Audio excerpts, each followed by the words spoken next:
Sevgili misafirler, tekrar hoş geldiniz. Bir sonraki konuşmacımıza geçmeden önce tekrar bir hatırlatma yapmak isterim. Aramızda Catherine arkadaşımız bulunuyor. Burada konuşulan, konferansta konuşulan her şeyi görsele döküyor gördüğünüz gibi. Ne yaptığını aralarda inceleyebilirsiniz. Teşekkür ediyoruz kendisine.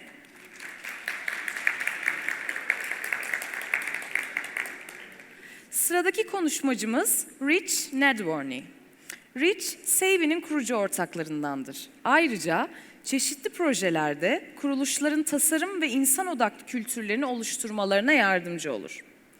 Rich'i Designing Your Business, Staying Competitive and Innovative in Changing Times adlı konuşmasını yapmak üzere sahneye davet ediyorum. Please welcome Rich.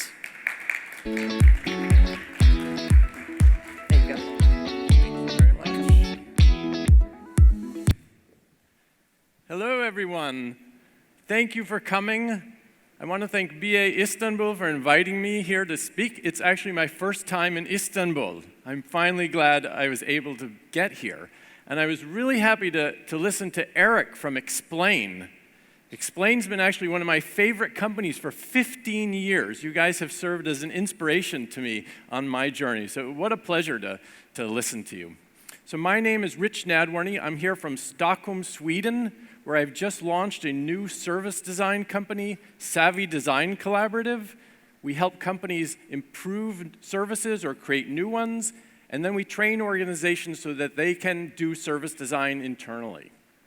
But I'm also American, and so for the past 5 years, I've been working at Dartmouth College, where I've been training African entrepreneurs on how to use design to create new startups and social businesses. And so I live in this split identity between, on the one hand, my Swedish, where I live, and the United States, where I still have a residence and business. And nowhere is that more apparent than with my phones, because I have two phones. I have my Swedish phone, where I do most of my business, and I have my American phone, because I need that as my backup.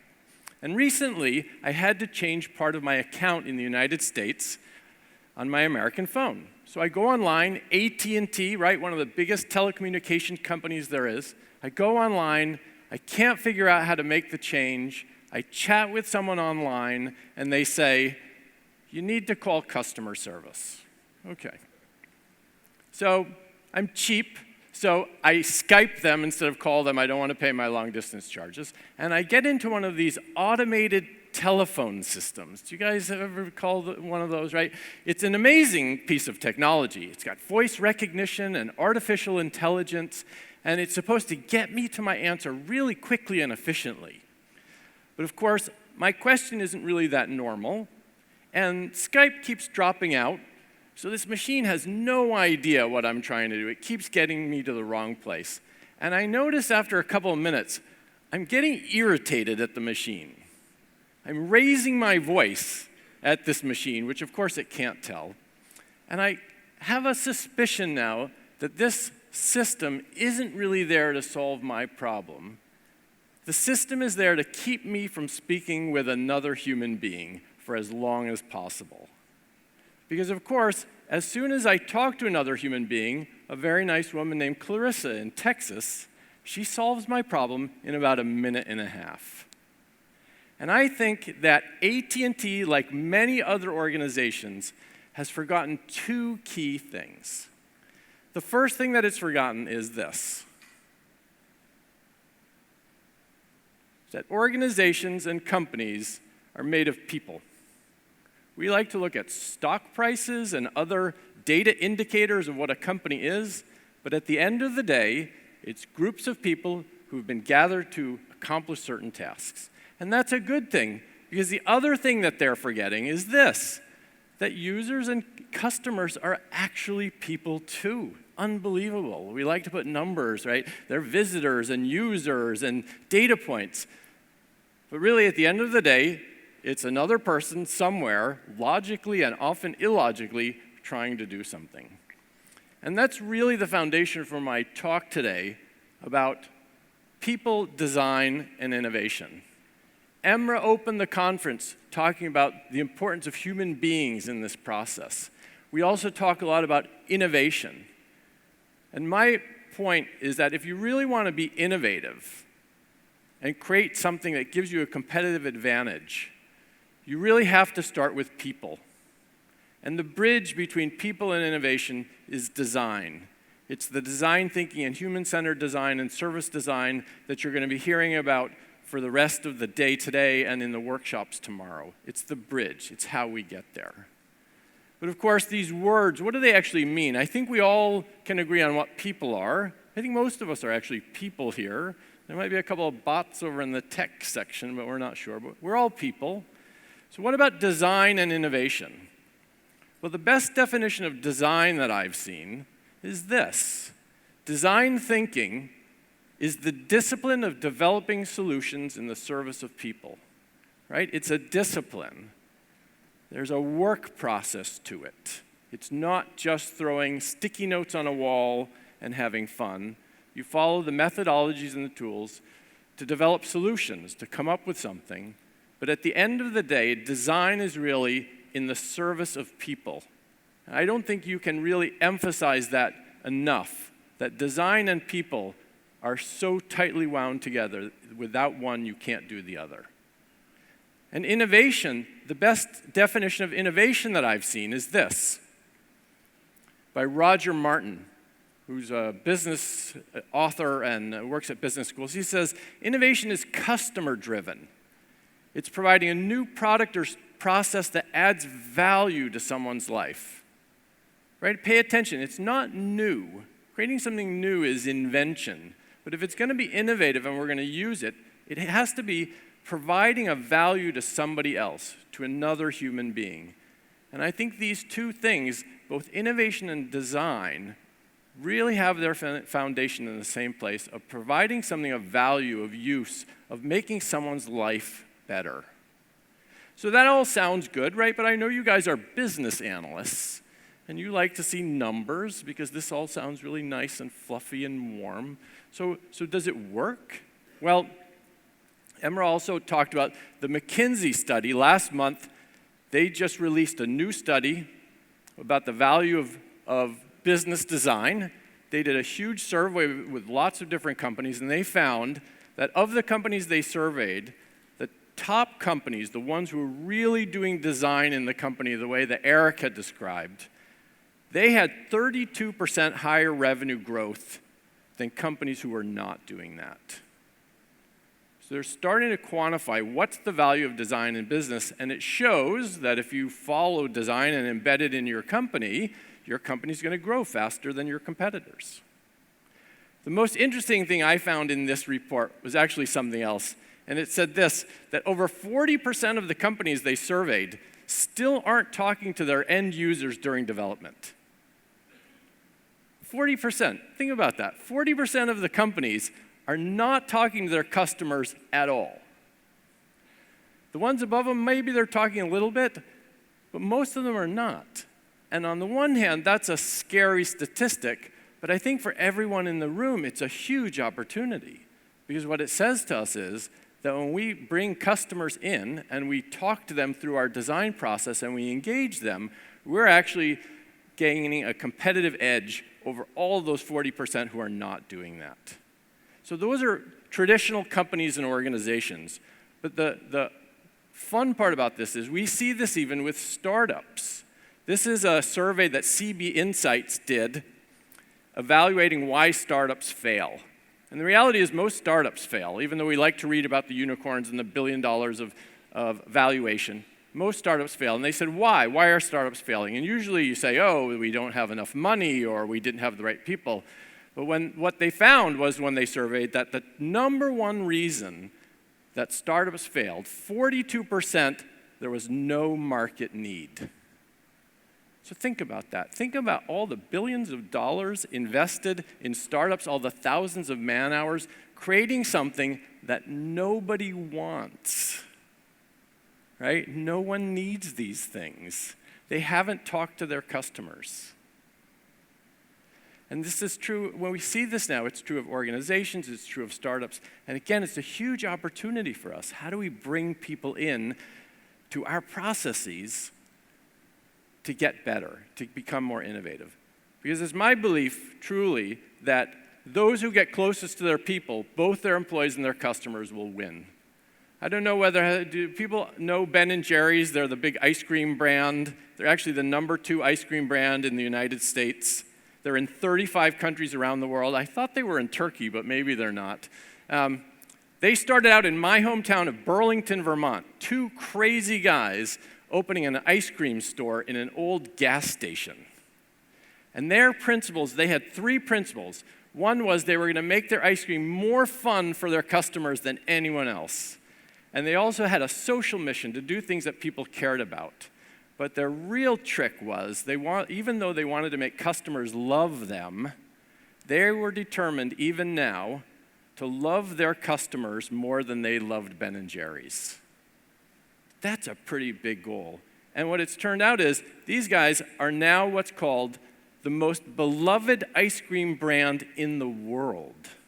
Something you would never have expected when you saw them 40 years ago with the bunch of crazy people outside of a crazy gas station. So the question is, how do we do this? How do we get there? How do we get closer to our people so that we can become more innovative and competitive? And so I have 4 suggestions, 4 pieces of advice for you that you can take home and start working on. And they look like this. They're the 4 to-dos, I call them, for people-driven design. So here's number 1. The first one is to direct and empower employees to help people. It sounds pretty simple. It's actually kind of hard, right? What design does, our tools, design helps us obsess about helping people. It's interesting, as you heard from the AT&T example, that we have a lot of systems in place that actually get in the way of employees helping other people. They're designed that way. We're not really designed to help people, even though when we help people, we feel good about it, and our customers feel good about it. And it's not just, it's a nice feel-good thing.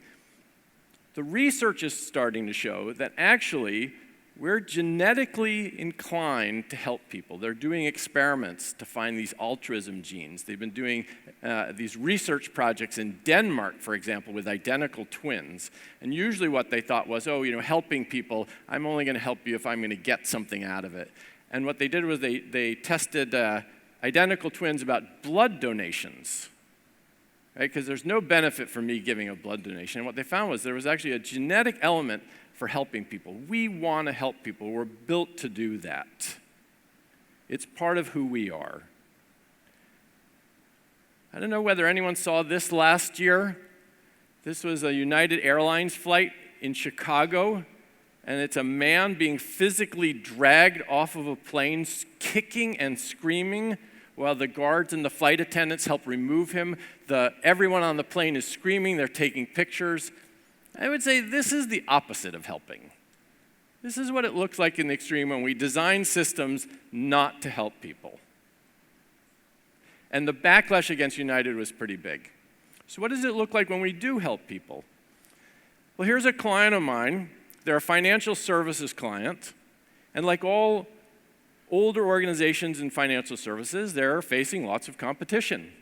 Lots of new players, lots of digital players, more digitization and globalization. And so they've responded typically through efficiency measures, right? We're going to get more competitive by cutting and using technology. And for the most part, it's worked. But what they've also seen is that employee engagement is starting to tank. People are being asked to do more with less, and they're not really that happy about it. But what's scaring my client most is that the customer satisfaction numbers are also tanking.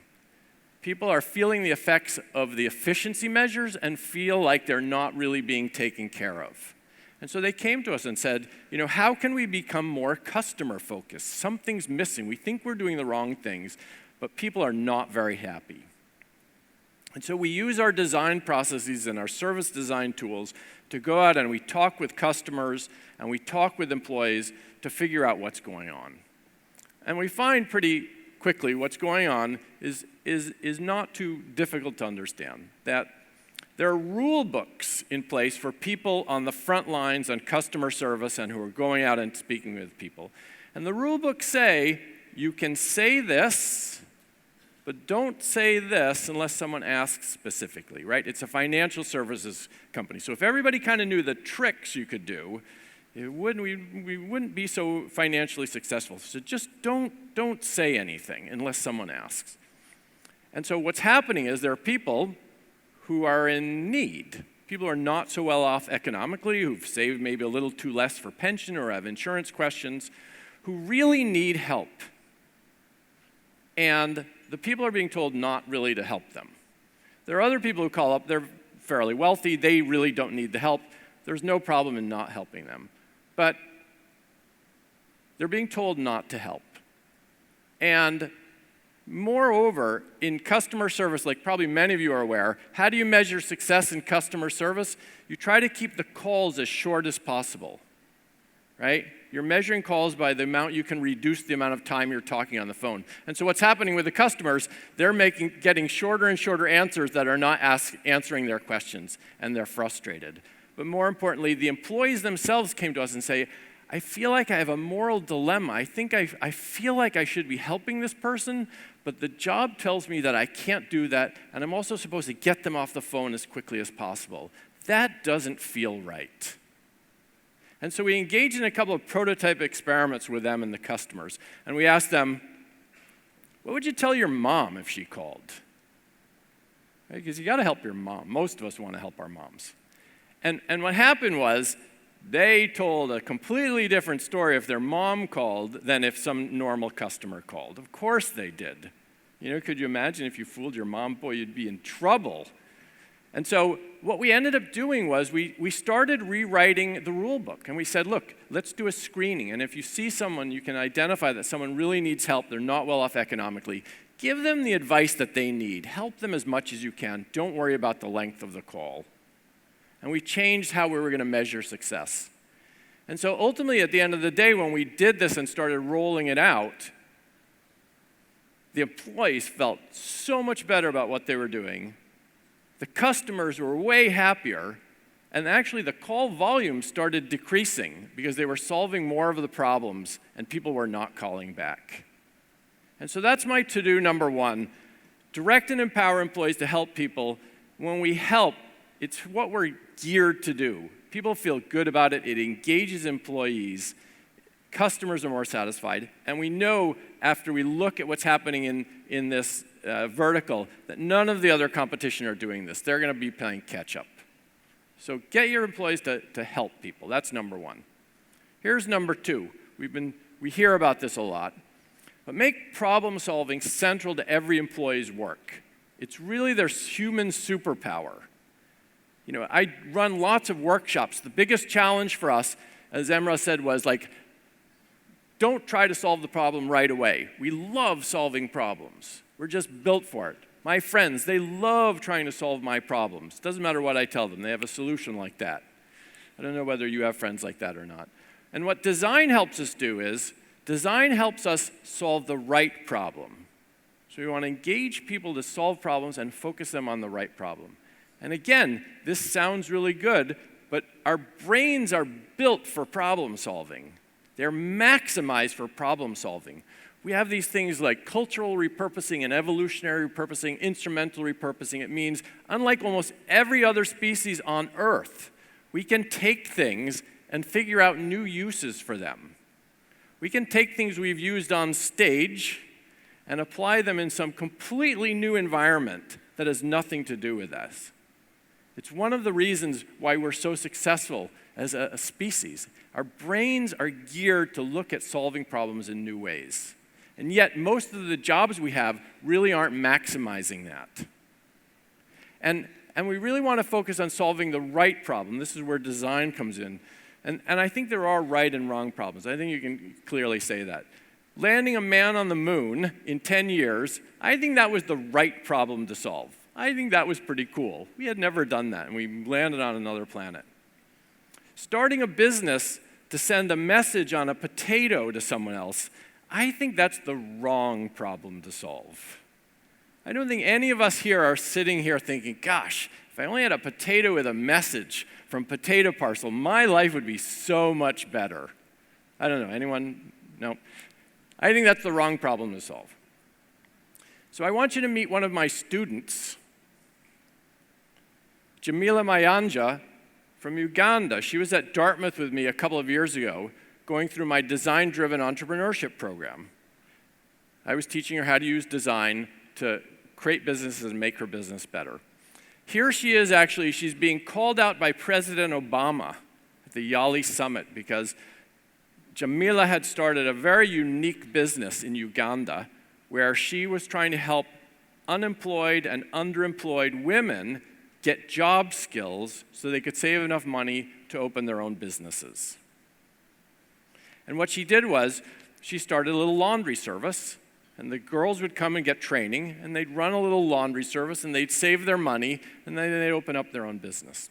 And after a couple of years, that worked pretty well, but after a couple of years, what Jamila found was all of the girls in the same area were either opening up laundry services or beauty salons, and they were basically out competing each other. It wasn't quite working as well as Jamila had thought.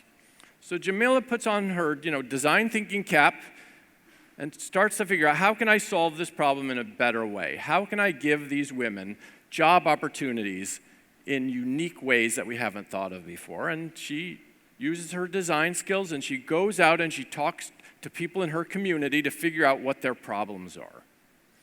And fairly soon, she runs into a man who's running a vocational school for auto mechanics. He trains young men to fix cars. And there's a huge demand in Uganda for auto mechanics.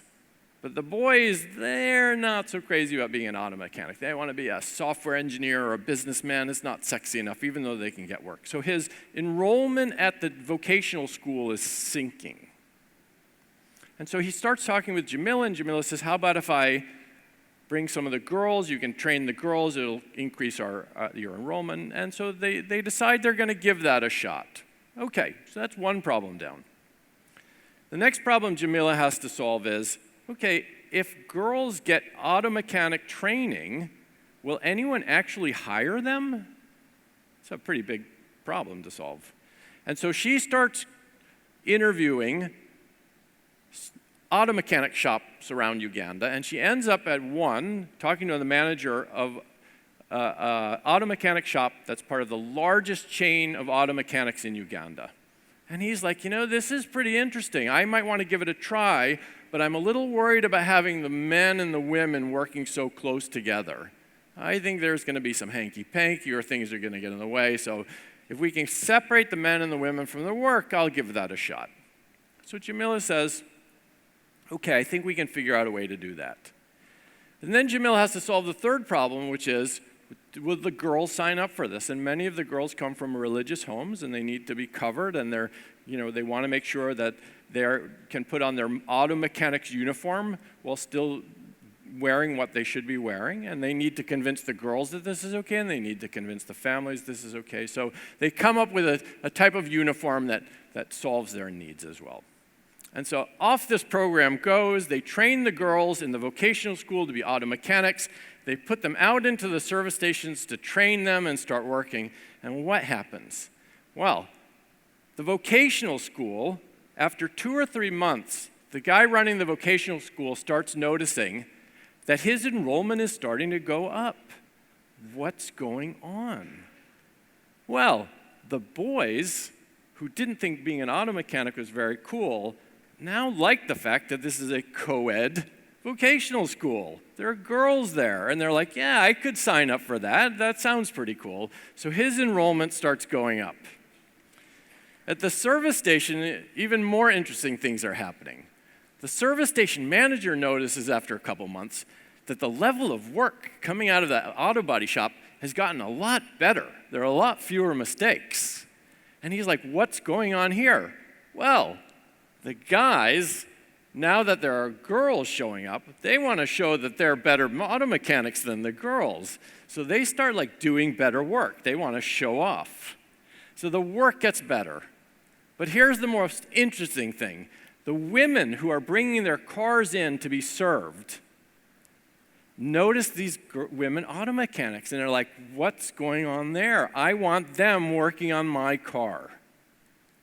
And so now what's happening is that the largest service station in Uganda is starting to prototype an all-women's auto mechanic garage. It's the first one in Uganda. It might be one of the few, if only ones, in Africa. And we know that if this works, all of the other service stations will start trying to copy this.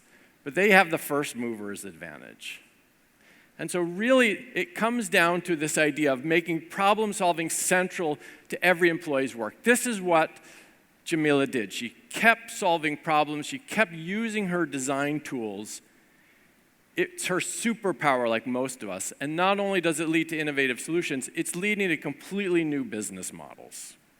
So that's my to-do number 2, problem solving. Here's to-do number 3. Put people and the customer at the center of all of your collaboration and silo-busting initiatives. This is what design does. It helps us collaborate. And I was inspired by Eric's talk about, the 80 to 20% of the employees, right? When you try to do these collaboration efforts, we build these systems. Most of our work is set up so that, we're not geared to collaborate. There are divisions, and there are egos, and there are, expertise. Most of the people don't want to collaborate. There are 20% who do, and 80% are like, not really my thing. And what we found is that when we do this, when we put customers right at the middle of these, we help speed up the collaboration process through the design. And again, why do we collaborate? Even though our systems are built to minimize our collaborations among groups, the reality is, again, when you look at the research, our ability to collaborate, it's again one of the things that's made us so successful as human beings. It's why we dominate the planet, is our ability to collaborate in both small and bigger groups. And yet, the systems we set up in our businesses and organizations hinder those collaborations. So how do we get through this? So here's another client of mine. They're a huge media company in Sweden. They produce educational material for schools and for students and for teachers and for parents. And like most traditional media companies, they're facing lots of new technology and competition. Whereas before they had kind of a monopoly on content, right now anyone can go to YouTube and get educational content. So they're starting to lose relevancy in the marketplace, really. And even more challenging for them, they're based on very traditional structures, right? It's content. So there's a producer who's usually been a journalist, and the producer sits in their little office looking at some reports and deciding, this is going to be the content. We're going to make a television program or a radio program or a web thing on this. That's what I've decided. They get the production running. They get the communicators and the educators to spread the word finally. So it's very linear and old-fashioned. And so again, they come to us and say, we need to be more customer-centric. We need to move faster. We're too slow. We need to be more autonomous. And so what we did was, and this is kind of in Eric's model of that yellow section, the green and yellow, I think it was we brought a bunch of production groups together. I think there were 5 in the end. It fluctuated between 3 and 7. 5 production groups focused on different customers. And we put them through a design training where at the end, they actually had to produce a plan for television or radio. And really what was most interesting was these groups, most of them, they had never worked together before. They might have worked alongside of each other for as long as 20 years. They had actually never worked together. And in some cases, there were people who had just started at the company. And of course, there were challenges with that. Right? One of the challenges was the producers weren't really happy to have to share decision-making with the web guys. Like, really, what do the web guys know about anything? And the other thing that we found, because these people were trained as journalists, and journalists, when they go out, they like to have the story in their head, and then they're going to talk to someone, and you're going to give me that quote that confirms this brilliant idea I have. Whereas in design, you go out and you say, I'm not quite sure what we're going to find. So a lot of people went out in these projects and said, oh, I know what these kids want, or I know what these teachers want. And so when they actually went out and did the customer research and did the testing, what they found, much to their surprise, was that people didn't want those ideas at all. Those brilliant ideas that they had come up with in the room, people thought they were terrible. And so it started shifting the way people were working together. It started softening the edges around ego and expertise and position and seniority, because once you had another person in the middle of that conversation, you had to react to that other person. And that ended up changing what was produced by these people, right? We started seeing these very unique and innovative programming ideas that they were actually prototyping in real time and releasing on Facebook and Instagram to test the program before they released it. And they ended up creating these long-term strategies where they were involving the customers in the strategies themselves, in the content production. It was what Eric was talking about with co-creation. Co-creation became like a keystone for this media company that they're now doing specifically with new teachers. And then, of course, they started measuring what was going on here, and they found that these projects were actually being run 40% faster than normal projects. They were actually more efficient, even though it felt like they weren't. And there were benefits of combining all the different parts into one place, research, planning, and production.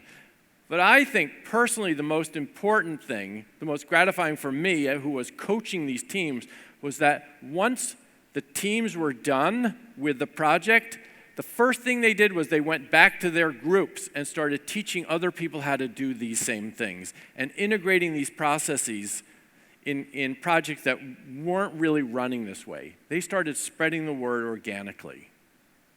So that's number 3. When you start putting people at the center of your collaboration efforts, the silos break down quicker and you get to more innovative results. The design process does this. It helps speed that along. And my last point is this, is to reward employees who challenge the status quo. This is easy to say, it's hard to do in reality. Usually these people are pains in the butts. Right? They're the people who are the contrarians, who don't really want to go with the flow. They have new ways of looking at things.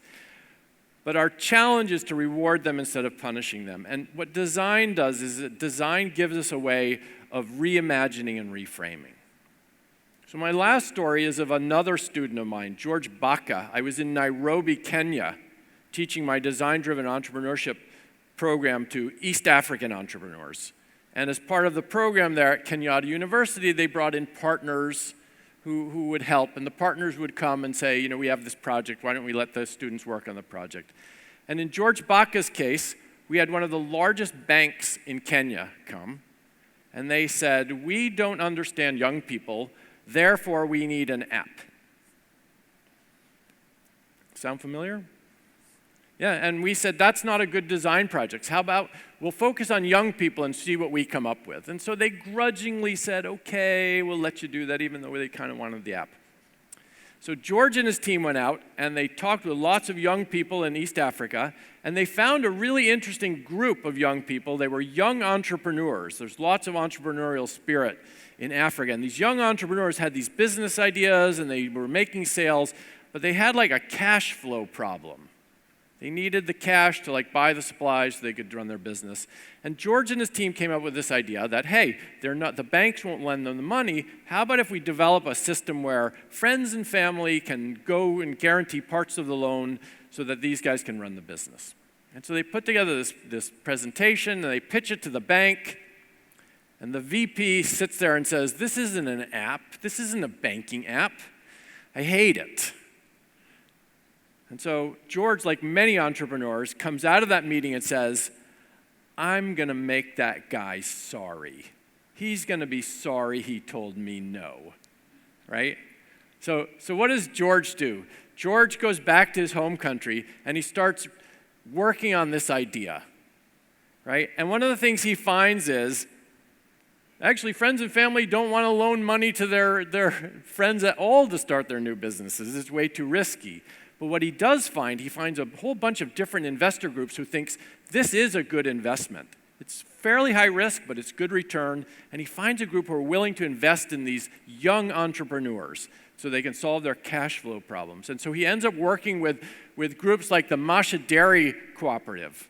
And they get orders in and for milk or yogurt, and their small suppliers feed them the supply of milk, and then they deliver the order. They can't pay their suppliers, right? And so George starts figuring out a system where he can evaluate the risk level of the Masha dairies of the world. So that's kind of his one thing he's starting to do. But he also realizes to change that system, he's got to really dig into the whole supply chain financing. Right? This is Masha Dairy's order book. This is where all the magic happens. And what George realizes is that to really evaluate Masha Dairy, he needs to evaluate the buyers who are coming in. Are they good? Are they trustworthy? And he needs some way of evaluating the suppliers. Are they really going to deliver that milk? And so he starts reimagining the system where he can get the buyer, the orders coming in, the investments coming in, and the payments going out all in one system so the investors understand what the risk level is for them. And he launches Padasente, which is actually online in an app. And in a year and a half, they've loaned out over $1 million to small businessmen and groups in East Africa. 1,700 merchants.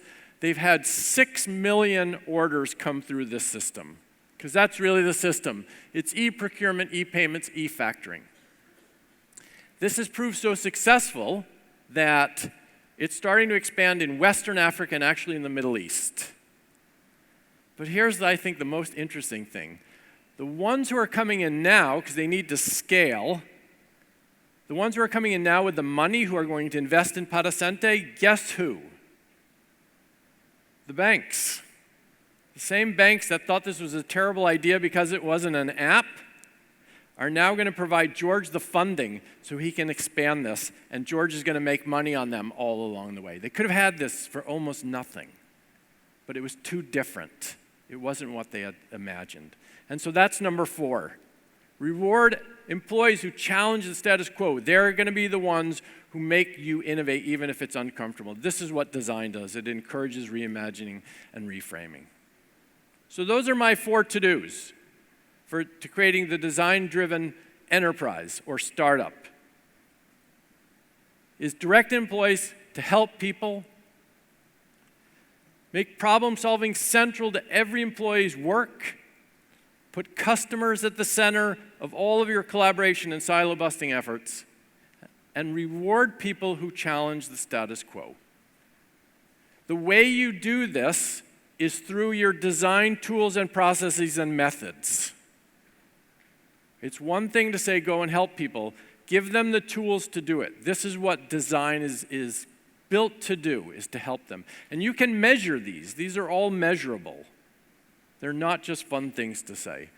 And really, it's the foundation of this idea, if you're going to get to innovation, you always have to start with the people, and the bridge between them is design. I've tried to give examples today of both really big and established companies and small startups in Africa. There could be a greater difference between those two. And the reason that it works in all of those situations is it's still people at the end of the day. It's people who are starting businesses in Kampala and Nairobi, and it's still people who are running these businesses in Stockholm and New York. Because I truly believe that at the end of the day, those who get closer to their people, their customers and employees, will win. And my hope is that you all come out of this day with a little bit of inspiration to try this and empower your employees to do this, because I think you'll find the results are both surprising and beneficial. So thank you very much for listening.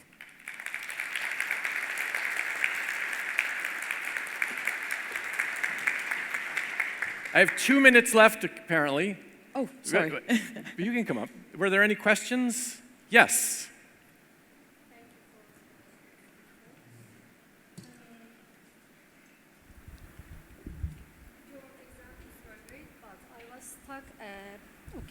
I was stuck with the definition of design that you made at the start of your talk, and you made it in the end too.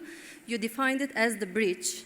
And at the beginning of this conference, Emrah Yayıcı was talking about how the definition of business analysts changed as being bridge to the definition of today. So is it trying to find a bridge after all? I mean, you defined design as the bridge today, and it was the business analysts before trying to make the connection between people, the needs, and the solutions, or let's say the developers, or who make the innovation. So what's your evaluation about this? That's a really hard question to answer. I think one of the things that I see in a lot of my work is that the design work itself kind of gets put off into this little designy initiative and stays kind of separate to the business. And I think as we're talking about innovation, you know, it's not that we have a design group, but it's that the people in the organization have learned how to do these things and incorporate it into their way of doing business. I can't really answer the business analysis question because I'm not a business analyst. But what I would say is in Eric's talk, I think it's jiving with, you know, when he's talking about his different levels, and really the level that I'm talking about were his second and third levels. So we give people the training, and then they're being able to embrace that change up top. Right? Those are very similar in that change and what I'm calling innovation. Design is the bridge, kind of the unfunded mandate. But as for the business analyst, you're going to have to ask Emrah about that. Sorry. Any other really hard questions or easy ones? Good. Well, thank you very much. Enjoy the rest of your day. Thank you very much for your speech. Thank you. Thank you. Kahve molası süresince Rich, Design Thinking, Design Doing Studio'daki Service Design alanında sorularınızı cevaplamak için bekliyor olacak. Kahve molasının ardından da bir sonraki konuşmacımız sunumunu yapmaya başlayacak. Görüşmek üzere.